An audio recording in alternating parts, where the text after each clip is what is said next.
সুন্নাত মানবে। রাসূল সাহাবায়ে কেরামদেরকে বায়াত গ্রহণ করাইতেন, সাহাবায়ে কেরামও বায়াত গ্রহণ করতেন। তাহলে আপনারা বলেন এই চুক্তিটা আল্লাহ রাসূল যেহেতু নাই, সাহাবায়ে কেরাম নাই, পরবর্তীতে তাবেঈন এইভাবে আস্তে আস্তে এই বাংলার জমিনে খাস আল্লাহ ওয়ালা বুজুর্গানে দ্বীন শর্ষিনা বলেন, সরমুনা বলেন, যে জায়গায় বলেন না কেন, কুরআন ও সুন্নাহর অনুযায়ী যারা সঠিক আল্লাহ ওয়ালা বুজুর্গ, তাদের কাছে গিয়ে আমাদের বায়াত গ্রহণ করা একটা সুন্নাতের আমল হবে কি হবে না? জোরে বলেন হবে কি হবে না? তাহলে আমরা আল্লাহ ওয়ালা হতে চাই। আগামী শুক্রবার ইনশাআল্লাহ এখানে থাকা লাগবে। আগামী শুক্রবার ওই 13,000 ময়দানে আমাদের নায়েব আমিরুল মুজাহিদিন আগামী শুক্রবার 13,000 হাই স্কুলের ময়দানে আসতেছে। আমরা কবির ভাইকে দাওয়াত দিয়েছি, আরো অনেক এই থানার মধ্যে আরো অন্যান্য বিভিন্ন সংগঠন যে সমস্ত ওলামায়ে কেরাম আছেন, বিএনপি বলেন, আওয়ামী লীগ বলেন, সবাইকে আমরা দাওয়াত দেব। সবাইকে হিদায়াতের জন্য আল্লাহর পক্ষ থেকে আমাদের জন্য আল্লাহ ওয়ালাদের সোহবত প্রাপ্ত হয়ে আল্লাহ এবং আল্লাহ রাসূলের মুহাব্বত নিয়ে ঈমান গ্রহণ করে আল্লাহ যেন আমাদের মৃত্যুবরণ করে তৌফিক। আল্লাহ পাক বলে দেয়, ও আব্দুর রহমান শোন, আমি আল্লাহ তোর জানাইয়া দিলাম, ওয়াকুনু মাস সাদিকিন। বলেন না আলহামদুলিল্লাহ। ভাই আল্লাহ ওয়ালা কিনতে পাওয়া যায় আরেকজন আল্লাহ ওয়ালা লোকের কাছে, ঠিক ঠিক কথা কয়। আল্লাহ ওয়ালা হইতে গেলে কার কাছে যাওয়া লাগে? আল্লাহ ওয়ালা লোকের কাছে যাওয়া লাগবে। এই যে খুববার লেখক হাকিমুল উম্মাত মুজাদ্দিদ মিল্লাত শাহ আশরাফ আলী থানভী রাহমাতুল্লাহ আলাইহি, এ দোস্ত, ইনি একদিন তোমার কাছে প্রশ্ন করেছিলেন। আল্লাহু আকবার। এই যে মারিফুল কোরআন তাফসীর যে লেখকরা মুফতি শফি সাহেব রাহমাতুল্লাহ আলাইহি, ইনার সন্তান বাংলাদেশের মধ্যে সবথেকে পৃথিবীর মধ্যে 10 জন আলেমের মধ্যে উনি একজন। তকি উসমানী হাফিজাহুল্লাহ তাআলা পাকিস্তান ইনার বাড়ি দোস্ত। ওনার আব্বাই মুফতি শফি সাহেব রাহমাতুল্লাহ আলাইহি একদিন আশরাফ আলী থানভী রাহমাতুল্লাহ আলাইহিকে জিজ্ঞাসা করতেছিলেন, গুফতে শাফি বা থানভী আয়ে মেরে रहनुमा, गुफ्ते शाफी बा थानভী आए मेरे रहनुमा, खुदा बायाम अल्लाह अल्लाह आए मेरे जानी जाना, थानভী उरा बगुयाल आए मेरे लगते ज़िगार, क्या बीचू अल्लाह बाबानी আর পুরা আল্লাহর। বলেন না আলহামদুলিল্লাহ। শফি সাহেব রাহমাতুল্লাহ আলাইহি সাহেবকে বলতে আছেন, উস্তাদকে বলতে আছেন, পীরকে বলতে আছেন, আধ্যাত্মিক রাহবারকে বলতে আছেন, হযরত কোন জায়গায় গেলে আমি আমার আল্লাহর একটু পাইব, কোন জায়গায় গেলে আমার মাওলার সঙ্গে একটু প্রেম প্রীতি করতে পারবো? আশরাফ আলী থানভী রাহমাতুল্লাহ আলাইহি বলতে আছেন, বাবা এই আমার প্রিয় বৎস, এই আমার ছাত্র, শোনো, যদি তুমি আল্লাহকে পাইতে চাও আর পুরা আজনসর একজন আল্লাহ ওয়ালা থেকে তুমি তাকাও, আমার আল্লাহকে পাওয়া যাইবা। বলেন না আলহামদুলিল্লাহ। বিশ্বাসে বস্তু মেলে তর্কে বহু দূর, বিশ্বাসে বস্তু মেলে তর্কে বহু দূর, কোটার সাথে মিলতে পারলে পাবে নূরে নূর। আপনি যদি বলেন কে একজন আল্লাহ ওয়ালা দিয়ে কেন তাকাইব, এটা সাহেবের প্রশ্ন ছড়া হইতে পারে না। কতক্ষণ ঠিক কিনা? এ দোস্ত, পৃথিবীর মধ্যে শ্রেষ্ঠ একজন দার্শনিক বৈজ্ঞানিক একজন আল্লাহ ওয়ালা मौलाना रूमी रहमतुल्लाह अलैह তিনি বলেন, আগার কাহি হাম নিশিনি বা খুদা গোনাসিনা দে দর হুজুরে আউলিয়া, আল্লাহর ওলি আল্লাহ নেহি, আল্লাহ সে ভি জুদা নেহি। ঠিক কি না? কথা কয় ঠিক কি না? এ দোস্তর বছর আগে বসে তারপরে কথা বলেন।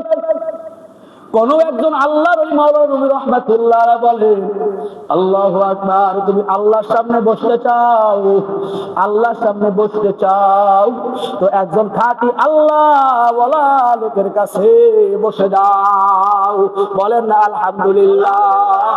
হ্যাঁ, তারপরে দ্বিতীয় কথা হলো আল্লাহর ওলি আল্লাহ নেহি, আল্লাহ সে ভি জুদা নেহি। কোন একজন আল্লাহর ওলি আল্লাহ না, কি না? কোন আল্লাহর ওলি কি না? জবান খুলে মানে কোন আল্লাহর ওলি আল্লাহ না, আল্লাহ সে জুদা না। কেমনে কেমনে কেমনে দোস্ত, হাকিম আক্তার সাহেব রহমাতুল্লাহ আলাইহি, এই হাকিম আক্তার সাহেব রহমাতুল্লাহ আলাইহি পীর ছিলেন হইলেন যে আল্লাহু আকবার নূর মুহাম্মদ জানজানবী রহমাতুল্লাহ আলাইহি, আল্লাহু আকবার হাকিম আক্তার সাহেব রহমাতুল্লাহ আলাইহি মুরিদের মুরিদ ছিলেন এই হাকিম আক্তার সাহেব রহমাতুল্লাহ আলাইহি। হাকিম আক্তার সাহেব রহমাতুল্লাহ আলাইহি বলে দোস্ত শোনো, দেখতেছো রিকশাওয়ালা, দেখতেছো ভ্যানওয়ালা, দেখতেছো কামলাওয়ালা, এই কামলাওয়ালা জবান দিয়ে যখন আমার মাওলার নামের জিকির করতে থাকে, লা ইলাহা ইল্লাল্লাহ বলতে থাকে, ইল্লাল্লাহ ইল্লাল্লাহ জিকির করতে থাকে, সুবহানাল্লাহ আলহামদুলিল্লাহ বলতে থাকে, এই বান্দাগুলো বলতে বলতে বলতে বলতে বলতে বলতে আল্লাহু আকবার গালের মধ্যে দিয়া, আল্লাহু আকবার জবানের মধ্যে দিয়া, কলবের মধ্যে মাওলার নূর ঢুকাইয়া দেয়। বলেন না আলহামদুলিল্লাহ। এখন আপনারা কোন সিবগাতাল্লাহ, আল্লাহ কোরআনে কারীমের মধ্যে এক জায়গায় বলে সিবগাতাল্লাহ, তোমরা সবাই আল্লাহর রঙে রঙিন হইয়া যাও, আল্লাহর রঙে রঙিন হয়ে যাও। কে বলছে? কথা না, কে বলছে? আল্লাহ কয় সিবগাতাল্লাহ, তোমরা সবাই আল্লাহর রঙে রঙিন হয়ে যাও। আল্লাহর রং কি দোস্ত কেউ জানে নাকি? কথা কয় না, আল্লাহর রং কি জানে না? আল্লাহর রং কিছু জানে না।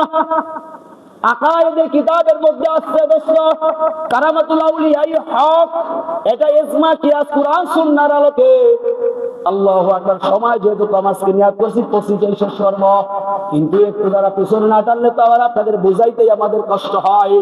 এ দোস্তর বুজুর্গ, ওমর ফারুক রাদিয়াল্লাহু তাআলা আনহু একদিন এরকম ভাবে জুমার বয়ান করতেছিলেন। জুমার বয়ান করে জুমার বয়ান করতে করতে করতে করতে বলতেছেন, উনজুর ইয়া সারিয়াতুল জাবাল, উনজুর ইয়া সারিয়াতুল জাবাল। শত শত মাইল দূরে আল্লাহু আকবার একদল সাহাবায়ে কেরাম যুদ্ধ করতেছিলেন। যুদ্ধ করতে করতে হঠাৎ তারা বিজয় দান করেছেন। বিজয় দান করার পরে ওই গনিমতের মাল ভাগ বটরা করার জন্য সবাই একটু ব্যস্ত হয়ে গেছে। অন্যদিক দিয়ে আরেকটা দল শত্রু পাহাড়ের পাশ দিয়ে যদি আক্রমণ শুরু করিয়া দেয়, সঙ্গে সঙ্গে সাহাবায়ে কেরাম সব শহীদ হইয়া যাইতো। ওমর ফারুক রাদিয়াল্লাহু তাআলা আনহু শত শত মাইল দূরে থেকে উদ্গতি ভাবে আওয়াজ দেয়, উনজুর ইয়া সারিয়াতুল জাবাল, উনজুর ইয়া সারিয়াতুল জাবাল। আওয়াজ দেওয়ার সঙ্গে সঙ্গে সাহাবায়ে কেরাম আওয়াজ পাইলে কেমন যেন ওমর ফারুক রাদিয়াল্লাহু তাআলা আনহুর পাশে দাঁড়াইয়া দাঁড়াইয়া বলে, এ দলের নেতা, এ দলের সেনাপতি,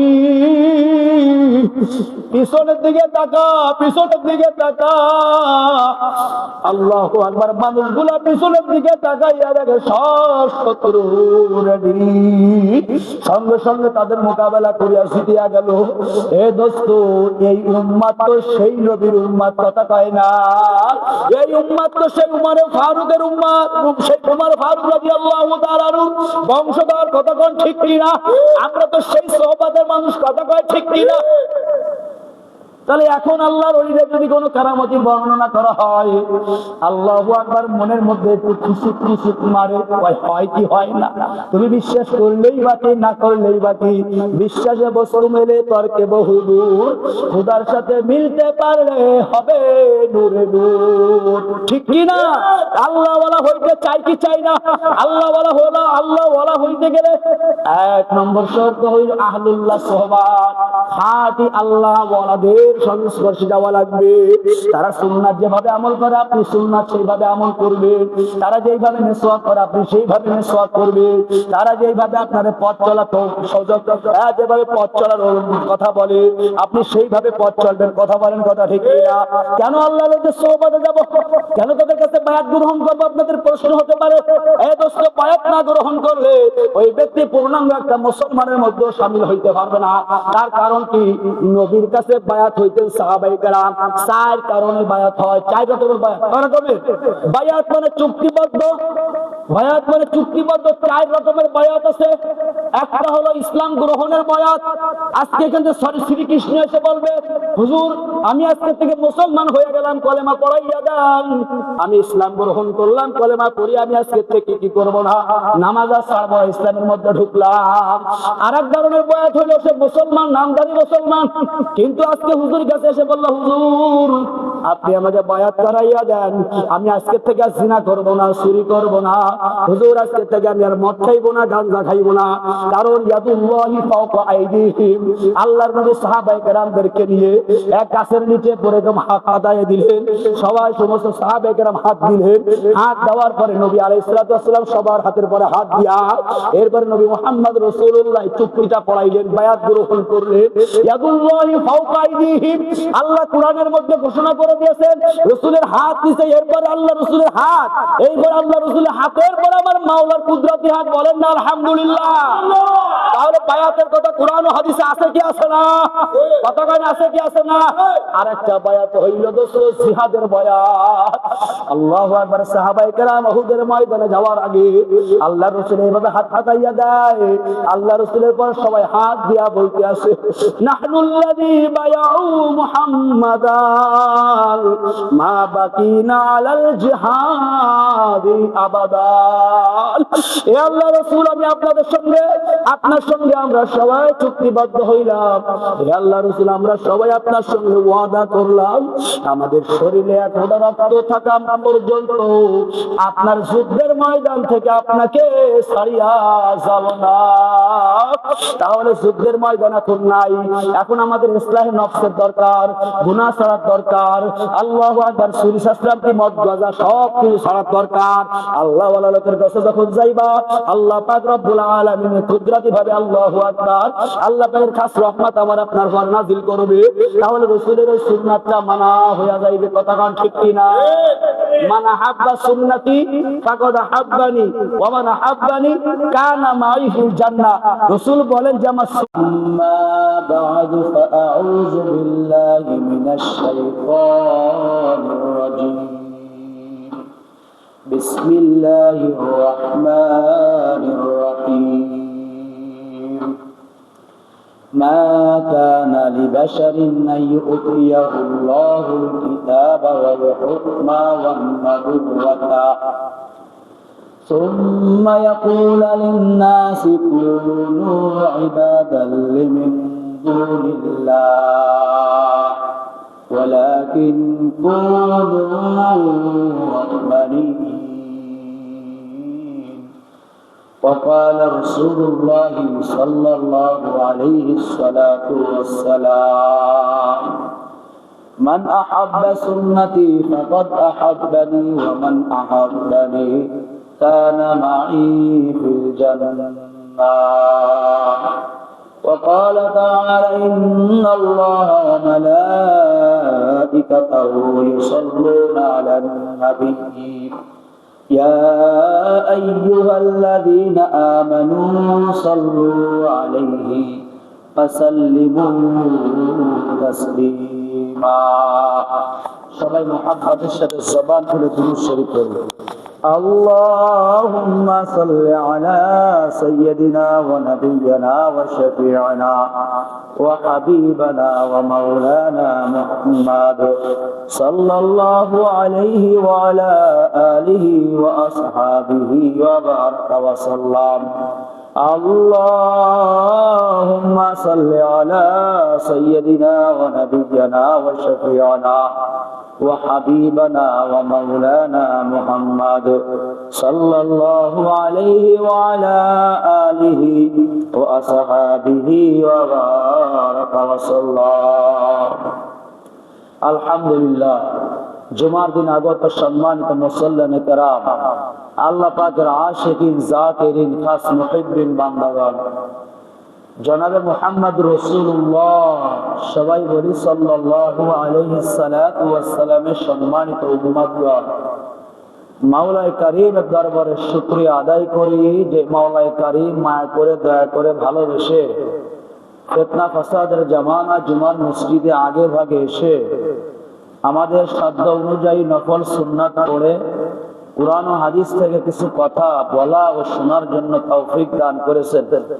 সকলে শুকরিয়া আদায় করি, সকলে বলি আলহামদুলিল্লাহ। আলহামদুলিল্লাহ বললে লাভ, না বললে ক্ষতি। শুকরিয়া আদায় করলে আল্লাহ তাবারক ওয়া তাআলা আমাকে আপনাকে নিয়ামত বাড়ায়া দিবেন, বলি আলহামদুলিল্লাহ। লা ইন শাকারতুম লা আযীদান্নাকুম ওয়া লা ইন কাফারতুম ইন্না আযাবি লাশাদীদ। আল্লাহ বলেন, বান্দার নিয়ামত পেয়ে যদি নিয়ামতের শুকরিয়া আদায় করো, আমি আল্লাহ তাবারক ওয়া তাআলা তোমাদেরকে নেকির কাজ করার সুযোগ দান করব, বলেন আলহামদুলিল্লাহ। তো জুমার দিন আগে ভাগে আমরা আসতে পারছি। নবী আলাইহিস সালাতু ওয়াস সালামের হাদিসের মধ্যে বলেন, মাই ইউরিদুল্লাহু খায়রান ইউফাক্কিহু ফিদ্দীন। নবী মুহাম্মদ রাসূলুল্লাহ, সবাই বলি সাল্লাল্লাহু আলাইহি সালাতু ওয়াস সালাম। নবী মুহাম্মদ রাসূলুল্লাহ সাল্লাল্লাহু আলাইহি সালাতু ওয়াস সালাম বলেছেন, আল্লাহ পাক রব্বুল আলামিন যাকে ভালোবাসেন, যাকে আল্লাহ পাক রব্বুল আলামিন বেশি ভালোবাসেন, তার দ্বারা দ্বীনের কাজ করা সম্ভব। তাকে আল্লাহ পাক রব্বুল আলামিন দ্বীনের বুঝ দান করেন, দ্বীনের সমঝ দান করেন, কুরআন হাদিস দান করেন, বলেন আলহামদুলিল্লাহ। এই জন্য দেখবেন অনেক মানুষ মাদ্রাসায় লেখাপড়া করে কিন্তু শেষ পর্যন্ত যাইতে পারে না। অনেক মানুষ ইসলামী সংগঠনের সঙ্গে মিলে থাকে কিন্তু বেশি দিন থাকতে পারে না। বেশি বুদ্ধি আর বেশি চালাকগিরি চলে না, চলে বলেন? টাকা পয়সার গৌরব দিলে চলবে বলেন? গৌরব দেখাইলে চলবে না, গৌরব দেখাইলেও চলে না। মা ইউরিদুল্লাহু খায়রান ইউফাক্কিহু ফিদ্দীন। আল্লাহ রাসূল নিজেই বলেছেন যে আল্লাহ তাআলা যার ভালো চান, আল্লাহ তাআলা তাকে দ্বীনের বুঝ দান করেন, বলে আলহামদুলিল্লাহ। আলোচনার বিষয়, যেহেতু আমি অন্য মনস্ক, অন্য মানসিকতা ছিল, কিন্তু একটা বিষয় মনে পড়ে গেল। আজকে তো রবিউল আউয়াল মাস। রবিউল আউয়াল মাস